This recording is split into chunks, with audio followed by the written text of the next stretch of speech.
तो दोस्तों, जैसा कि हमने पिछले वीडियो में जो कि खिलाफत आंदोलन पर था उसमें बताया था कि अगला वीडियो हम असहयोग आंदोलन पर लेकर आएंगे। तो हम असहयोग आंदोलन का वीडियो लेकर आ चुके हैं और इसमें हम बताएंगे कि असहयोग आंदोलन किस कारण से हुआ था, इसका उद्देश्य क्या था, इसमें अगुवाई किसने की और इसका अंत कैसे हुआ, इसे वापस कब लिया गया, सब चीज़ों के बारे में हम डिस्कस करेंगे। तो आइए देखते हैं असहयोग आंदोलन क्या था, कैसे हुआ, कब हुआ, क्यों हुआ, किसने किया।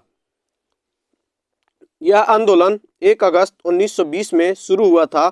इसका उद्देश्य यह था कि ब्रिटिश भारत की जो भी राजनीतिक, सामाजिक और आर्थिक संस्थाएं हैं उन सबका बहिष्कार कर दिया जाए और इस प्रकार सरकार की मशीनरी को बिल्कुल ठप कर दिया जाए। यानी कि यह आंदोलन देखिए, इसका तारीख आपको याद रखना है 1 अगस्त 1920। 1 अगस्त 1920 को यह आंदोलन शुरू किया गया था और इसका जो उद्देश्य था वह यह था कि ब्रिटिश में जो भारत में जो ब्रिटिश सरकार थी उसकी जो राजनीतिक, सामाजिक और आर्थिक संस्थाएं हैं उन सबका बहिष्कार कर दिया जाए। इससे क्या होगा कि अगर हम विदेशी चीज़ों का इस्तेमाल नहीं करेंगे तो विदेशी सरकार की जो भी यहाँ पे बिजनेस या फिर उनकी जो मशीनरी चल रही थी वो सभी ठप हो जाएंगी और इससे उनको बहुत बड़ा नुकसान होगा।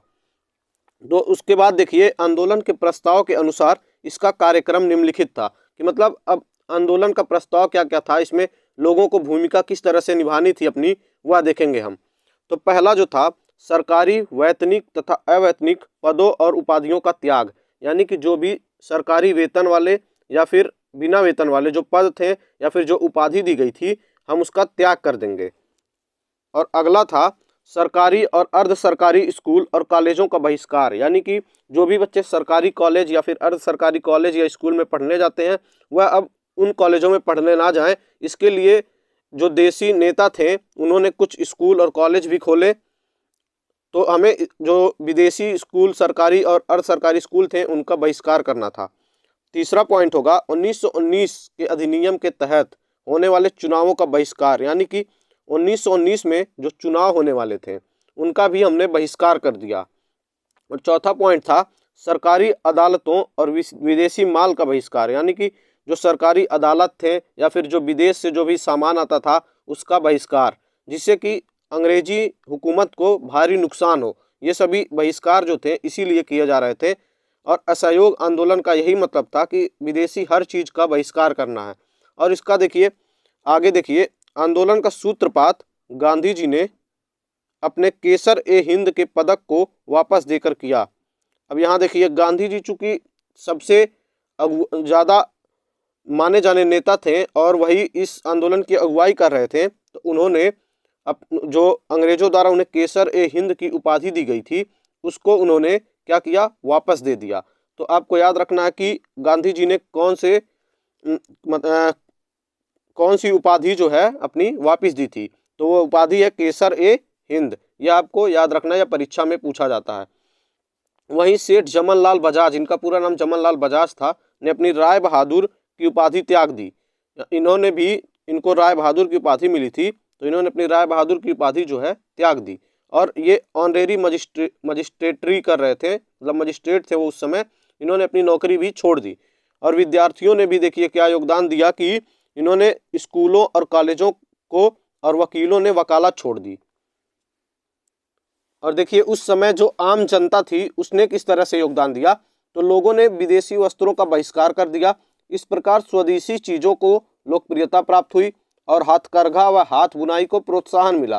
तो लोगों ने क्या किया, वस्त्रों का बहिष्कार कर दिया, जो विदेशी वस्त्र आते थे उनका बहिष्कार कर दिया और खुद से जो मतलब वो क्या कहते हैं कि हाथ बुनाई से या फिर चरखा से जो है उन्होंने कपड़ा बनाना शुरू किया। उसके बाद इस आंदोलन की सबसे खास बात थी हिंदू मुस्लिम एकता। हिंदू मुस्लिम एकता अगर नहीं होती तो यह आंदोलन कभी सफल नहीं हो पाता। अब देखिए आगे हम देखेंगे चौरी चौरा कांड और इस आंदोलन का यानी असहयोग आंदोलन का अंत हुआ कैसे और पतन कैसे हुआ, या फिर पतन कैसे हुआ या अंत कैसे हुआ। तो यह देखिए 5 फरवरी 1922, यह तारीख बहुत ही महत्वपूर्ण है भारतीय इतिहास में। 5 फरवरी 1922 ईस्वी को गोरखपुर जिले में चौरी चौरा नामक ग्राम में पुलिस के बल प्रयोग से जनता ने उत्तेजित होकर जनता ने थाने में आग लगा दी।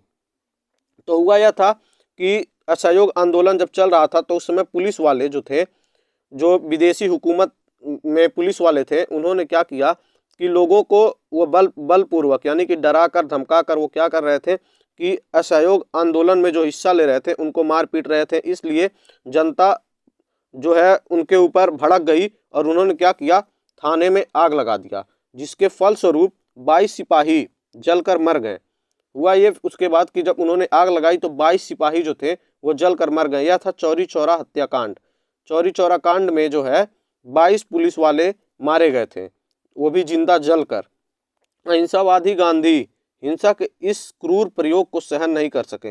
गांधी जी आप सभी को पता है कि अहिंसावादी थे, तो उन्होंने जब ऐसा हिंसा देखा तो यह उनसे सहन नहीं हुआ और उन्होंने चित्तरंजन दास, मोतीलाल नेहरू, लाला लाजपत राय और सुभाष चंद्र बोस आदि नेताओं द्वारा मना किए जाने पर भी 12 फरवरी 1922 ईस्वी को आंदोलन स्थगित कर दिया।